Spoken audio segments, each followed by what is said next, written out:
नमस्कार, जय माता दी। मैं हूँ आपकी अपनी लाइफ डिजाइनर आचार्य जीतू सिंह। पहली सफला एकादशी व्रत यानी नए साल की साल 2021 की पहली एकादशी है सफला एकादशी। सफला एकादशी के वर्ड से आप समझ सकते हैं कि सफल यानी हर कार्य आपके सफल होना। और ऐसे में चूक नहीं कीजिएगा अपने कार्यों को करने के लिए, चूक नहीं कीजिएगा उस लिस्ट को बनाने के लिए, चूक नहीं कीजिएगा जो मिशन आपने अचीव करना है उसे भूलने की। चूक इसलिए नहीं करनी क्योंकि जब चूक करेंगे तो फिर काम नहीं होगा, चूक नहीं करेंगे, अटेंटिव रहेंगे तो आपके सारे काम बनेंगे। सफला एकादशी व्रत ये शनिवार को पड़ रहा है, 9 तारीख को पड़ रहा है। और खास करके ऐसे में अगर हम तिथि का खास करके ध्यान रखते हैं क्योंकि तिथि के अकॉर्डिंगली ही आपको व्रत रखना है, ये ध्यान रखिएगा। 8 तारीख की शाम को 8 तारीख की रात को लगभग 9:41 पर ये तिथि स्टार्ट हो रही है, एकादशी तिथि, और चलेगी ये 9 तारीख को शाम को 7:18 की।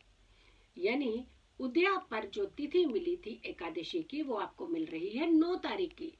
और 9 तारीख को ही आपको ये व्रत करना है। पौष मास की कृष्ण पक्ष की एकादशी है ये, बहुत मान्यता होती है।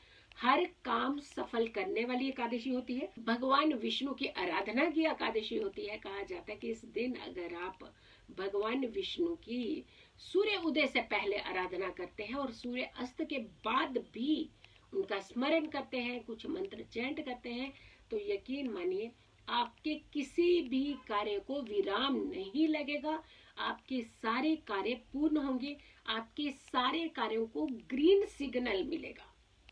और कई बार हम लोग बहुत परेशान हो जाते हैं, बहुत मेहनत के बाद भी, बहुत एफर्ट्स के बाद ही, बड़े सोर्सेज भी निकाल लेते हैं और तो और हमारी मनी भी स्पेंड हो जाती है, बट काम कहीं ना कहीं बीच में रुक जाते हैं।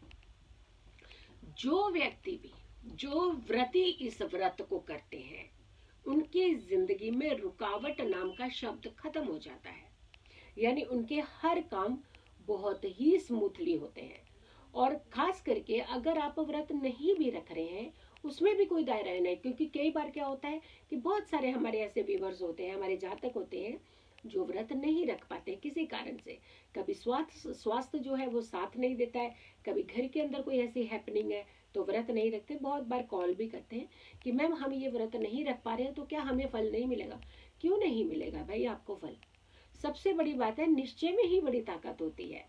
अगर आप व्रत कर सकते हैं तो 4 चांद लग जाते हैं उसी एक एक्टिविटी को, उसी कार्य को। लेकिन इन केस एक किसी कारण से आप व्रत नहीं रख पाते हैं तो आप स्मरण तो कर सकते हैं भगवान का। आप भगवान का स्मरण कीजिएगा, भगवान विष्णु की आराधना कीजिएगा, आप अपने सारे कार्यों को सफल करने की आराधना कीजिएगा। यकीन मानिए भगवान अच्युत भी आपका बहुत कहना मानते हैं, बहुत आपकी आराधना को ध्यान से सुनते हैं, आपकी अर्चना को आपको ध्यान से सुनते हैं, आपकी पूजा को पूरा ही विधि विधान से अगर आप करते हैं तो पूरा स्मरण वो लेते हैं, एक्सेप्ट करते हैं और बदले में आपको देते हैं आपकी खुशियाँ, आपके जो विराम लगे हुए कार्य हैं उनको ग्रीन सिग्नल। और तो और यकीन मानिए जीवन में बहुत ही सुखों का आनंद होता है। स्मरण जरूर करना चाहिए। एक व्रती को हमेशा ये ध्यान रखिएगा, बहुत सारे लोग होते हैं व्रत तो करते हैं लेकिन देर से उठने की परंपरा है, बहुत सारे लोगों के घरों के अंदर बन चुकी है ये। अब ये परंपरा तो नहीं थी, परंपरा हम लोगों ने बनाई। कहाँ ये परंपरा है कि आपने देर तक उठना है? ऐसा कहीं भी नहीं है। परंपरा ये जरूर हो सकती है कि सूर्य उदय से पहले कुछ घरों में स्पेशली उठा जाता है, लेकिन धीरे धीरे वक्त के साथ हमने सिनेरियो को चेंज कर दिया। यकीन मानिए सूर्य उदय से पहले ही व्रती को उठना चाहिए, स्नान सूर्य उदय से पहले का ही ले लेना चाहिए और उसके बाद पश्चात उसके आपको भगवान की आराधना करनी चाहिए, श्री हरि की आराधना करनी चाहिए। श्री हरि की आराधना से आपको जीवन में कष्टों को दूर करने का एक रास्ता मिलता है, सुखों के आगमन करने का रास्ता मिलता है। यानी हमें कहा जाता है कि जब जब एकादशियां होती हैं तब तब हमें दान दक्षिणा जरूर करनी चाहिए। एकादशी के दिन खास करके हमें किसी को भी अपशब्द नहीं कहने चाहिए। व्रती को तो बिल्कुल भी किसी को अपशब्द कहने ही नहीं चाहिए। लेकिन जब जब कुछ ऐसे इवेंट होते हैं, कुछ ऐसे त्योहार होते हैं जहाँ खास करके ग्रहों और नक्षत्रों का बहुत अच्छा मेल होता है, वहाँ कभी भी इन चीज़ों का ध्यान रखिए। ना तो हमें नेगेटिव होना चाहिए और ना ही हमें किसी का दिल दुखाना चाहिए और ना ही किसी को अपशब्द कहने चाहिए। व्रत तो 80% व्रत आपका ऐसे ही सफल हो जाता है। फिर आते हैं 20% आपकी पूजा और आराधना में कितनी जान डालते हैं। भाई आप सात्विक रहिए, आप स्वच्छ रहिए, आप बहुत ही निष्ठावान रहिए, आप किसी की निंदा बिल्कुल नहीं कीजिए, किसी की चुगली नहीं कीजिए, किसी को तकलीफ नहीं दीजिए, किसी को अपशब्द नहीं कहिए। यही एक्चुअल व्रत होते हैं। सिर्फ भूखे पेट रह जाना ये व्रत नहीं होता है कि हमने कुछ खाया नहीं है, बस हमने देख लीजिए जी व्रत रखा है, वो व्रत में नहीं आता है। व्रत का मतलब होता है अपने अंदर एक पॉजिटिव एनर्जी, ऊर्जा पैदा करना, अपने अंदर एक अच्छी अलग सी वाइब्रेशंस पैदा करना। और जब आप ये चीजें नहीं कर रहे हैं तो काहे का व्रत। तो ऐसे में जब भी आप व्रत रखते हैं, सबसे पहले ये जितने भी नेगेटिव थॉट्स, नेगेटिविटी से छोड़ देना चाहिए और फिर सिर्फ और सिर्फ सोचना चाहिए अच्छा, पॉजिटिव, अच्छा कार्य करना चाहिए, धर्म कर्म से जुड़ना चाहिए। हर कार्य को अगर आप सफल कराना चाहते हैं तो भगवान की आराधना करनी चाहिए। 2 समय की आराधना का कहा जाता है खास मुहूर्त होता है। एक सुबह सूर्य उदय से पहले और दूसरा सूर्य अस्त के बाद 40 घड़ी तक। वो बहुत अच्छी पॉजिटिव वाइब्रेशन एनर्जीज रहती है जहां आप पूजा आराधना कर सकते हैं। तो आपको हमेशा ये ध्यान रखना है, अगर आप पूजा पाठ आराधना की तरफ जाते हैं तो हमारी जिंदगी में कष्ट खत्म होना शुरू हो जाते हैं।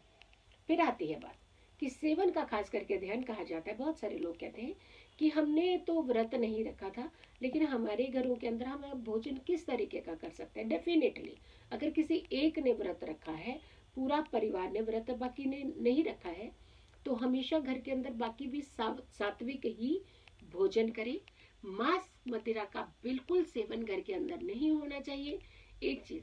दूसरा, चावल का बिल्कुल सेवन नहीं करना चाहिए एकादशी के दिन। ये हमारे जीवन में एक कष्टों को आगमन देते हैं। ऐसे में हमें चावल का सेवन एकादशी के दिन बिल्कुल नहीं करना चाहिए। और हाँ, दान की प्रक्रिया जरूर करनी चाहिए। जितना दान आप कर सकते हैं बहुत अच्छा, उत्तम माना जाता है। स्नान सूर्योदय का पहले सबसे उत्तम माना जाता है। 2 समय की पूजा जरूर करनी चाहिए, ये बहुत उत्तम मानी जाती है। और फिर बात आती है किसी को तकलीफ नहीं देनी चाहिए, ये सबसे उत्तम माना जाता है। पेड़ पौधे फूल पत्तियां कभी भी व्रती को नहीं तोड़नी चाहिए, ये हमेशा याद रखिए। पेड़ पौधे की पत्तियां जो होती हैं, फूल पत्तियां, वो बिल्कुल नहीं तोड़नी चाहिए। और हमेशा कोशिश करनी है कि अगर उस दिन आपसे कोई भी सहायता मांगता है, उसकी सहायता जरूर करनी चाहिए। अब करते हैं एक उपाय बताते हैं, क्योंकि हर कार्य सफल कराने हैं और ऐसे में हम आपको उपाय नहीं बताए। व्रत रखा है तो बहुत अच्छी बात है, व्रत नहीं रखा है तो भी आप ये उपाय कीजिएगा। 3 सुपारी ले लीजिएगा। 3 सुपारी पर 3 तिलक करने हैं, यानी ये तिलक आपने रोली से करने हैं और तीनों पर थोड़े थोड़े फूल आपने अर्पित करने हैं। भगवान विष्णु की आराधना करनी है। श्री हरि की आराधना करते हुए आपने कुछ क्षण स्मरण कराना है, ऊपर वाले को याद करना है, अपनी पॉजिटिव वाइब्रेशंस को बनाए रखना है और साथ के साथ कुछ क्षण भगवान को सरेंडर कर देने हैं। ओम लक्ष्मी नारायणाय ये मंत्र का जाप करना है, ये जरूर कीजिएगा। यकीन मानिएगा 108 जो टाइम करना है, यानी 1 माला। और उसके बाद आपने ये तीनों सुपारियां उठा लेनी है। उनके फूल आपने अलग करते हुए सुपारियों को लाल कपड़े में बांध करके अपनी तिजोरी, अपने पर्स में या फिर जहां आप धन एकत्रित करते हैं वहां रख दीजिए। यकीन मानिए धन में वृद्धि शुरू हो जाएगी, आपकी सुरक्षा भी होगी, आपकी रक्षा भी होगी और साथ के साथ धन की बढ़ोतरी भी होगी। तो देखा आपने, हर कार्य को सफल करने का कितना एकमात्र छोटा सा उपाय है। आप यकीन मानिए, अगर ये चमत्कारी सुपारी आपके घर में रहती है, आपके सारे काम बहुत ही स्मूथली संपन्न पूर्ण होते हैं। खुश रहिए, स्वस्थ रहिए, पॉजिटिव रहिए। पॉजिटिव रहते हैं तो हर समस्या से हम दूर रहते हैं। आपके जीवन में हमेशा सुख और समृद्धि बनी रहे, हम यही कल्पना करते हैं और यही कामना भी करते हैं। जल्दी हाजिर होंगी एक अच्छी वीडियो के लिए, आपके सामने समक्ष होंगी। अगर आप लोगों ने अभी तक मेरे चैनल को सब्सक्राइब नहीं किया है तो ज़रूर कीजिए, नोटिफिकेशन भी ज़रूर ऑन कीजिए और साथ के साथ ये वीडियो बहुत सारे लोगों तक शेयर ज़रूर कीजिए। जल्दी हाजिर होंगे एक अच्छी वीडियो के साथ, तब तक के लिए